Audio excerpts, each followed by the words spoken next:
Welcome to I Love Literature. You're listening to An Apology for Idlers by Stevenson. I hope आप सबके पास text है, print out है या book है, जो भी है आप उससे पढ़ रहे हैं, उसमें अंडरलाइन कर रहे हैं. हमने लास्ट लेक्चर में मिस्टर वर्ल्डली वाइज मैन और ट्रॉन्ट मतलब जो बच्चा बंक मारता है अपनी क्लासेस को, उसका डिस्कशन देखा था, उनके डायलॉग्स देखे थे और हमने देखा था कि कैसे मिस्टर वर्ल्डली वाइज मैन उस बच्चे को बोल रहा है कि जाओ क्लास में जाओ, यहाँ क्या पढ़ रहे हो तुम. तो I didn't tell you in last class कि मिस्टर वर्ल्डली वाइज मैन कौन है, क्या करता है. मिस्टर वर्ल्डली वाइज मैन एक बहुत इंपॉर्टेंट कैरेक्टर है द पिलग्रिम प्रोग्रेस का. The Pilgrim progress bye John banyan. BA first year students के लिए मैं ये बोल रही हूँ कि आपको इस वर्क का नाम याद होना चाहिए, द पिलग्रिम प्रोग्रेस. पिलग्रिम का मतलब होता है तीर्थ यात्रा पे जाना, तीर्थ. The Pilgrim progress bye John banyan entire BA में काम आएगा. Being a student of English literature आपको मालूम होना चाहिए कि पिलग्रिम प्रोग्रेस किसने लिखा है, और इस वर्क में हमें मिस्टर वर्ल्डली वाइज मैन मिलता है. तो मिस्टर वर्ल्डली वाइज मैन, जैसा कि आपको नाम से पता लगता है, वर्ल्डली वाइज मैन, जिसको वर्ल्ड के बारे में जानकारी हो, जो इस संसार को जानता हो, जिसे जो आपको एक रास्ता दिखा सकता है. तो ये एक तरीके से स्पिरिचुअल गुरु है. जैसे हमारे गुरु होते हैं जो हमें बोलते हैं कि कर्म करो, फल की इच्छा मत करो, अच्छे कर्म करो, बुरा मत करो. अगर अच्छे काम करोगे, अच्छे कर्म करोगे तो इस योनि से मुक्त हो जाओगे. इस ये जो माया है आपको गति मिलेगी, आप इन सारी माया से बार बार जन्म मृत्यु से मुक्त हो जाओगे. तो इस तरीके से करके, और जैसा करोगे वैसा भरना पड़ता है. अच्छा करो, अच्छी सोच रखो, लालच मत करो. ये सब कौन बताता है? स्पिरिचुअल गुरु बताते हैं. तो उसी तरीके से मिस्टर वर्ल्डली वाइज मैन जो है वो एक तरीके का स्पिरिचुअल गुरु है ना, पिलग्रिम प्रोग्रेस में. और वो बता रहा है बच्चे को कि तुम यहाँ क्या कर रहे हो, जाके क्लासरूम में पढ़ाई करो. तो हमने जहाँ से छोड़ा था, will start from there. Hereupon Mr. Worldly Wise Man was much commoved with passion. ठीक है, तो मिस्टर वर्ल्डली वाइज मैन को गुस्सा आ रहा है. ही इज कमोव्ड मतलब एजिटेटेड मतलब kind of irritated with anger, with passion. Passion कैसा होता है? आप में पैशन आ जाए, मतलब आप जैसे जब किसी को गुस्सा आ जाता है तो कैसे होता है कि रगों में खून दौड़ने लगता है और लाल हो जाता है चेहरा, और you are angry with passion. जब चेहरा लाल हो जाए तो कैसा होता है कि आप में जोश आ जाता है. तो that is passion. And shaking his cane with a very threatful countenance. Countenance समझिए, बहुत कॉमन वर्ड है, you should know the meaning of the word. चेहरा, फेशियल एक्सप्रेशन, काउंटेनेंस, थ्रेटफुल, डरावने, है ना, डरा के. जैसे वो क्या बोल रहा है, अपनी केन को शेक करते हुए बोल रहा है, अपनी उसके हाथ में जो छड़ी है उसको हिलाते हुए बोल रहा है. क्या बोल रहा है? ब्रोक फोर्थ मतलब एकदम से बोला. लर्निंग, पढ़ाई की बात करते हो, तुम्हें मालूम भी है पढ़ाई क्या चीज है, उस तरीके से. Okay, broke forth upon this wise. Learning quoth said he, I would have all such rogues scourged by the hangman. उसके बाद बोलता है तुम्हारे जैसे रग से, तुम्हारे जैसे रग मतलब रग का मतलब आप बदमाश, तुम्हारे जैसे गुंडों, है ना, तो तुम्हारे जैसे रग को मैं स्कज्ड कराऊंगा. ये स्कॉर्ज्ड नहीं है, दिस इज स्कजिंग. स्कज मतलब फ्लॉगिंग. फ्लॉग्ड, FLOGGED, flogging. फ्लॉगिंग का क्या मतलब होता है? पिटाई करवाना. ठीक है, तो बाय द हैंगमैन, तो तुम्हारे जैसे आदमी को मैं क्या कराऊंगा? तुम्हारे जैसे आदमी को छड़ी से पिटवाऊंगा हैंगमैन से. हैंगमैन कौन होता है? जो हैंग करता है, जिसको हम हिंदी में बोलते हैं जल्लाद. ठीक है, ऐसे तुम ऐसे हो पिटाई कराने लायक. तो उसके बाद राइटर बोलता है and so he would go his way, और ये बोल के चला गया. कौन चला गया? Mister worldly wise man.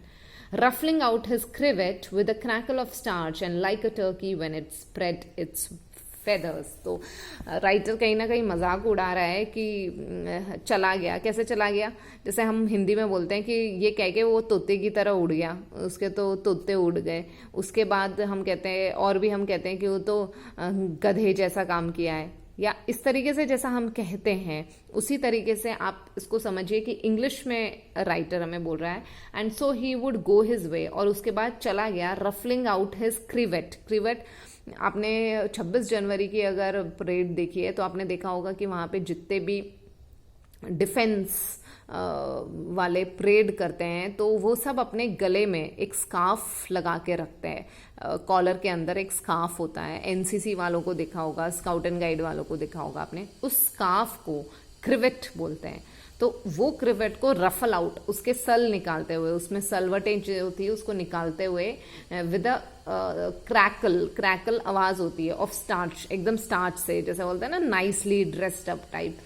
कैसे गया? Like Turkey. टर्की एक पक्षी होता है, आप गूगल करके देखना इमेजेस में कैसा होता है, उसके पीछे किस तरीके के फेदर्स होते हैं। When it spread it's feather, तो पीछे एकदम पंख जैसे फेदर होता है उसके, मोर के पंख जैसे, है ना। तो उसको वो स्प्रेड जैसे करता है, वैसे ही उसने अपने क्रिवेट को स्प्रेड किया। हंसाने की कोशिश कर रहा है राइटर आपको, ह्यूमर है यहाँ पे बहुत सारा। मिस्टर वर्ल्डली वाइज मैन है और उसको राइटर ने किससे कंपेयर कर दिया यहाँ पे? टर्की से, एक पशु से कंपेयर कर दिया कि तुम्हें ज्यादा ज्ञान नहीं है, तुम्हें ज्यादा मालूम नहीं है, इसका ये मतलब निकलता है। उसके बाद राइटर बोलता है now this of mister worldly wise man, now this of mister wise man's is the common opinion, है ना। तो ये जो मिस्टर वर्ल्डली वाइज मैन ने कहा, उसी तरीके से लोगों के बीच में भी कॉमन ओपिनियन है। क्या है? A fact is not called a fact but a piece of gossip if it does not fall into one of your scholastic categories. सही बात है कि जब तक कोई भी फैक्ट जो है उसको फैक्ट नहीं बोलते हैं, जब तक कि वो किसी स्कॉलिस्टिक कैटेगरी में नहीं आया, किसी स्कॉलर ने नहीं कहा या उस पर कोई स्टडी नहीं हुई, ठीक है, तब तक वो एक पीस ऑफ गॉसिप है। फॉर एन एग्जाम्पल, जब हम कहते हैं कि हम किसी को कहें प्राणायाम करो, कपालभाति करो, उससे आपके लंग्स अच्छे होंगे, सब बीमारियों से आपको मुक्ति मिलेगी, तो आपकी बात पे कोई विश्वास नहीं, it's just a piece of gossip. लेकिन जब आप ये कहते हो कि बाबा रामदेव ऐसा कहते हैं, है ना, हम कहते हैं बाबा रामदेव ऐसा कहते हैं कि ऐसा करो, हाँ वो फलाना फलाना ऐसा कहता है कि ऐसा करो, तो जब हम इस तरीके से बोलते हैं तब सामने वाला उस पर विश्वास करता है, तब लगता है कि हाँ ये कोई फैक्चुअल बात हो रही है। आप बोलेंगे कि मुझे ऐसा लगता है तो उस बात की कोई वैल्यू नहीं है। तो इसी तरीके से यहाँ पे राइटर हमें बोलता है an inquiry must be in some acknowledge direction. तो जो आपकी इंक्वायरी है, जो आप स्टडी कर रहे हैं, किसी पर्टिकुलर डायरेक्शन में होनी चाहिए, with a name to go by, उसका कोई नाम होना चाहिए। Else you are not inquiring at all, only lounging. जैसे हमारा ट्रॉन्ट है, ट्रॉन्ट बाहर घूम रहा है तो सिर्फ लाउंजिंग कर रहा है ना, सिर्फ अपना सिर्फ बस टाइम पास कर रहा है, आराम कर रहा है। क्योंकि वो कोई स्कॉलिस्टिक कैटेगरी का काम नहीं कर रहा, कोई एक्नॉलेज डायरेक्शन में नहीं कर रहा। And the work house is too good for you, तो मतलब यू आर डेस्टिट्यूट, है ना। आप कैसे हो? वर्क हाउस क्या है? वर्क हाउस एक 19th सेंचुरी में एक पब्लिक इंस्टीट्यूशन होता था जहाँ पे पुअर लोगों को खाना देते थे, रहने को। जैसे शेल्टर होता है ना, कहीं आप कुछ बहुत गरीब लोग होते हैं तो वो उनको खाना खाने के, सुबह यहाँ पे खाना खाने के लिए आ जाओ, रात में यहाँ सोने आ जाना, उनका कोई घर नहीं होता है, उसी तरीके से वर्क हाउस होते हैं। तो बोलते हैं कि अगर आप किसी पर्टिकुलर डायरेक्शन में नहीं जा रहे हो, है ना, तो you will lead nowhere, you will just go to work house, that work house is a place for you. खाना खायाओ, है ना, वहां जाके आराम कराओ और फिर वापस भटको, आप कोई आपकी मंजिल है ही नहीं, उस तरीके से। Then he says it is supposed that all knowledge is at the bottom of a well or the far end of a telescope। तो सब ये सोचते हैं कि जो नॉलेज है ना वो आपको ऐसे नेचर में, आप घूमोगे तो आपको नेचर में नॉलेज नहीं मिलेगा। नॉलेज कहाँ मिलेगा? It is far end of a telescope. Okay, it is at the bottom of a well, एकदम गहराई में नॉलेज मिलेगा। जबकि हमारा राइटर बोलता है ऐसा नहीं है, लेकिन लोग ऐसा बोलते हैं। तभी बोलते हैं कि एक डायरेक्शन में स्टडी करो, बहुत किताबों को लेके बैठे रहो, उनको पकड़े रहो, कवर टू कवर पढ़ो, तब जाके कहीं आपको ज्ञान मिलेगा। ऐसा नहीं है। राइटर का इनडायरेक्टली कहने का मतलब ये है कि ज्ञान कण कण में है, नेचर के कण कण में है ज्ञान, आपको ज्ञान हर तरीके से मिलेगा। फिर मिस्टर वर्ल्डली वाइज मैन को अपोज करके राइटर किसके फेवर में बोलता है, अब आपको दिखेगा। सेंट बूवे, ये एक फ्रेंच लिटरेरी क्रिटिक हैं। For BA first year students, literary critic क्या होते हैं? जो लिटरेचर पे टिप्पणी करते हैं। कोई भी लिटरेचर किसी ने, जैसे आपने कोई बुक लिखी है तो वो बताएंगे कि इस बुक में अच्छा क्या है, इस बुक में बुरा क्या है, उसका क्रिटिकल एनालिसिस करते हैं। I hope you know what is critical analysis, है ना। ये बताते हैं ये चीज़ अच्छी है, ये चीज़ ऐसी है, इसका प्लॉट ऐसा है, इसकी सेटिंग ऐसी है, हर चीज़ को क्रिटिकली एनालाइज करने वाला जो बड़े स्केल पे प्रोफेशनली काम करता है, हम उसको लिटरेरी क्रिटिक बोलते हैं। तो ये एक फ्रांस के लिटरेरी क्रिटिक हैं सेंट बूवे, ठीक है। As he grew older came to regard all experience as a single great book. तो ये हमें राइटर बोल रहा है कि वो अपने सारे एक्सपीरियंसेस को एक सिंगल ग्रेट बुक मानते थे, in which to study for a few years before, ere means before we go hence. तो वो अपने एक्सपीरियंस को स्टडी करते थे। जो आपको एक्सपीरियंस होता है उसे आपको लाइटली नहीं लेना चाहिए। जो आपको लाइफ में एक्सपीरियंस होता है लाइटली मत लो, बिकॉज उसके कॉन्सिक्वेंसेस आपको फेस करने पड़ेंगे। तो आप जो भी कर रहे हैं उसको अच्छे से स्टडी करिए, सोचिए ऐसा क्यों किया, ऐसा क्यों होता है नेचर में, या हम ऐसा क्यों करते हैं, हमारा ऐसा व्यवहार क्यों होता है, बिहेवियर क्यों होता है, उस तरीके से।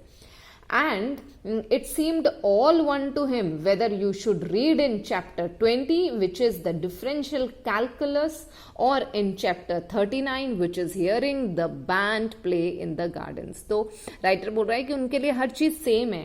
अगर आप चैप्टर 20 किसी बुक में अगर आप डिफरेंशियल कैलकुलस पढ़ते हैं, इसका मतलब है मैथमेटिक्स, है ना। मैथमेटिक्स का कुछ होता है कि मैथमेटिक्स पढ़ना और किसी बैंड को, बैंड होते हैं जो वो बैंड बजाते हैं, वो वाला बैंड बाजे वाला, किसी बैंड को आप गार्डन में प्ले करने में एक ही बात है, उसमें एक ही नॉलेज मिलता है। फॉर एन एग्जाम्पल, कोई बैंड बजा रहा है तो उसमें कोई रिदम होगी, उसमें भी तो कोई ना कोई तरीके का मैथमेटिक्स लगता है कि इतनी देर बाद सबसे पहले ये बजेगा, ये 2 मिनट तक बजेगा, 2 मिनट के बाद, या इतना लंबा नहीं बजता है, जैसे ये 15 सेकंड के लिए बजेगा, उसके बाद हम ये ट्यून करेंगे, उसके बाद हम फिर 2 सेकंड के लिए ये प्ले करेंगे, फिर ये रिपीट होगा इतने इतने टाइम ड्यूरेशन में। तो वहां पे भी तो कोई डिफरेंशियल कैलकुलस है, ठीक है। तो राइटर ये बोल रहा है कि सेंट बूवे जैसे लोग ऐसी डिफरेंट चीजों को भी रिलेट कर सकते हैं।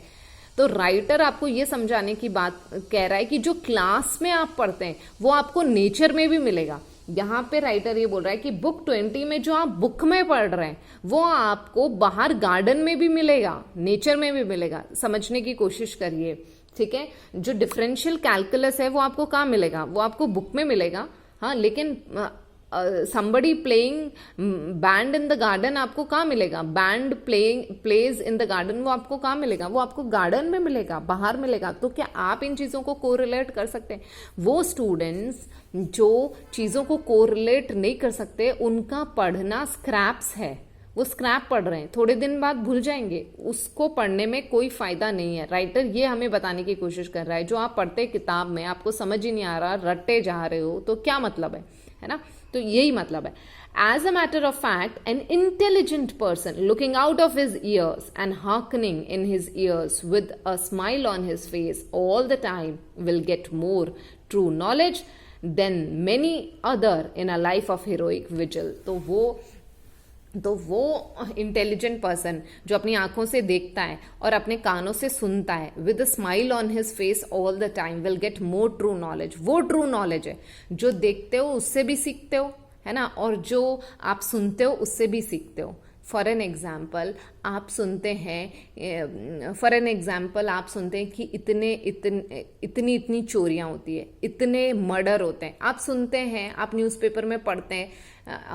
और भी मैं आपको थोड़ा सा और लाइट एग्जाम्पल दूँ जिससे किसी को ठेस नहीं पहुंचे, तो वो ये है कि आप जैसे सुनते हो कि बैंक से पैसे निकाल लेते हैं लोग, फ़ोन करते हैं निकाल लेते हैं, हम उसको पढ़ के छोड़ देते हैं। हम क्या उसे सोचते हैं कि ऐसा हमारे साथ भी हो सकता है? फिर एक दिन ऐसा होता है कि कोई आपसे OTP मांग लेता है, आपके अकाउंट से पैसे निकाल लेता है और फिर आपको झटका लगता है। तो इसका मतलब आपने तो अपनी आंखों को और कानों को खुला रखा ही नहीं है, बंद रखा है। जब दूसरों के साथ हो रहा है तो उससे सीखो, जो दूसरों के साथ हो रहा है वो आपके साथ भी हो सकता है, तो आपके साथ ना हो इसलिए आप अवेयर रहो, उन चीज़ों से आप सीखो। तो यही अगर आप वापस पढ़ेंगे तो आपको समझ में आएगा। As a matter of fact an intelligent person looking out of his eyes and hearkening in his ears with a smile on his face all the time will get more true knowledge than other in a life of a heroic watch, in a heroic vigil, है ना, heroic watch में हाँ कुछ ऐसा होगा। ठीक है, wait मत करो कि आपके साथ कुछ होगा और उसके बाद आप सीखोगे, नहीं, आपको दूसरों से ही सीखना है। जो दूसरों के साथ जैसा हो रहा है आपको उससे सीखना है।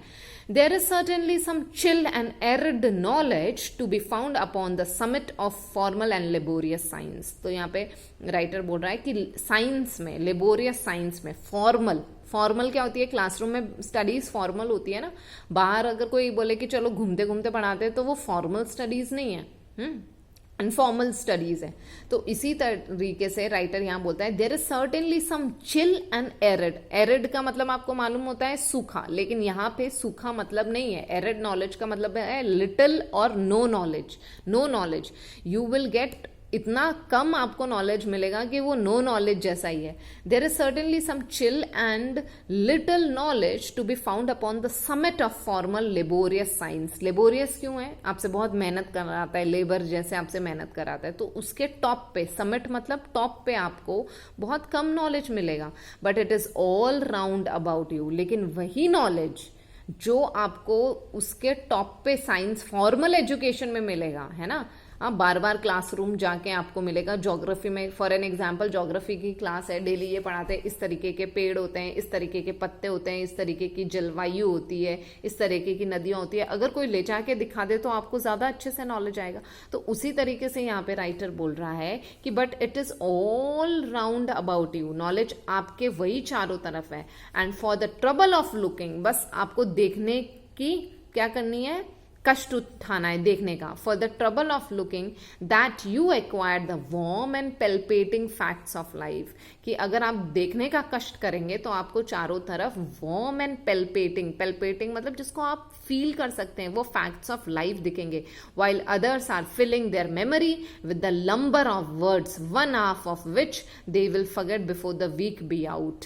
बहुत वेरी ट्रू है ना, कि अगर आप वो पेल्पेटिंग और ऐसी नॉलेज ऐसी लीजिए कि जो लाइफ में काम आए। ऐसी नॉलेज का क्या मतलब, जो हमारे काम ही नहीं आए, जिसे हम सीखे ही नहीं, जो वेस्ट की तरह हो। तो राइटर हमें यही बोल रहा है कि अगर आपको नॉलेज लेनी है तो आपको ऐसी ही नॉलेज लेनी है जो पेल्पेटिंग हो, जो वार्म हो, फैक्ट ऑफ लाइफ हो।